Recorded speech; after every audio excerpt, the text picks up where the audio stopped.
Suudun başı oşol jerde. Özüңүzдарга маалым болгондой мынтип келип, вообще 200 метр мына Кудайыма шүгүр мына суу чыкты. İçinden neler çıktı usta? Hazır manasır çıktı. Bitti manasır. Ana ki. Daha neler çıktı? Şu anında layıka turup kalan ki. Mına taşladık ha onlardan. Taşlar var ki manasır. He. Orada napor bol boy. Yerlerin devre kaldırdı. Kolla çıkıp atken ha? Onu oturmuşlar. Maşallah. O yerde hazır boz koydum hazır. Hava. Koydum çıkartıp yakardım. Ana o yerde bir teşip koyduk. O yerden bir teşip uladık. Buna ki. Zor çıkıdı. Bir arısı buna. Kuda kalasa bu su bizde çayıp gidet.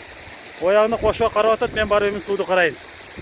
Bugün kuda kalasa çarbakka salıp koyabız. Anan ertege beraka burabız. Ana ki. Maşallah.